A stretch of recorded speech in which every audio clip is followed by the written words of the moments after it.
PSG Fan TV, bonsoir à tous, bonsoir Johanna. Bonsoir Byron. Thomas Tuchel a brisé la chaîne d'invincibilité. En tout cas, depuis 2015, le Paris Saint-Germain ne s'était pas imposé à Montpellier. Qu'as-tu pensé de la performance des Parisiens ce soir ? C'est une bonne nouvelle qu'on a enfin gagné à Montpellier. Cette année, on a eu déjà un exploit face à Lyon. Mais par contre, je n'ai pas du tout aimé la première mi-temps et une partie de la seconde mi-temps. Et c'est vrai qu'on se rattrape à la fin. En fait, on est libéré par le carton rouge. Pour toi, c'est dû à quoi exactement cette première mi-temps, selon toi, pas bonne ? L'arbitrage joue beaucoup de foot non sifflé, donc ça doit créer plus de frustration au niveau des joueurs. Le fait qu'on joue beaucoup en arrière aussi, ça n'a pas beaucoup aidé. Qu'on fasse des passes dans le vide parce qu'on ne regarde pas le placement des coéquipiers, on ne fait pas attention un peu à ce qui se passe autour de nous. Soit on fait des passes un peu trop tardives, trop fortes, trop molles. Donc c'est sûr que ça ralentit le jeu. Comme on dit toujours, le ballon il court beaucoup plus vite, le ballon va beaucoup plus vite que les joueurs. Voilà. Tuchel prise souvent l'intensité que mettent les joueurs du Paris Saint-Germain.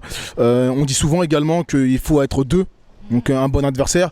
J'ai l'impression que Montpellier a montré de belles choses cet après-midi. Qu'en est-il du jeu parisien ? Le jeu parisien, il était très mauvais. Pour moi, c'est inconcevable qu'on se fasse mener comme ça.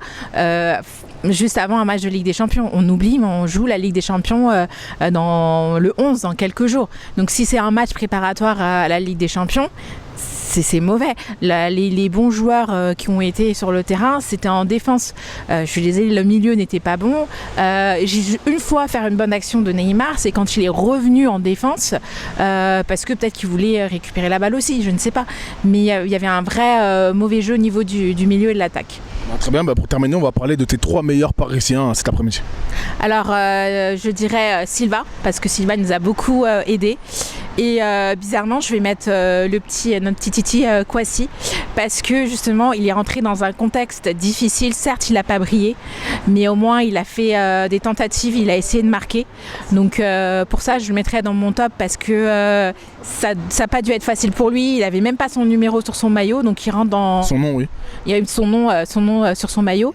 Et je dirais Neymar, parce que Neymar est à la fois passeur et il a aussi marqué. Icardi, il a fait un très bon match. Une passe, un tir, il rentre dans la lucarne. Mais je ne l'avais pas beaucoup vu avant. Mbappé, il a fait un très beau but aussi, mais des fautes aussi dans le match. Voilà. Merci à toi. Mais merci à toi.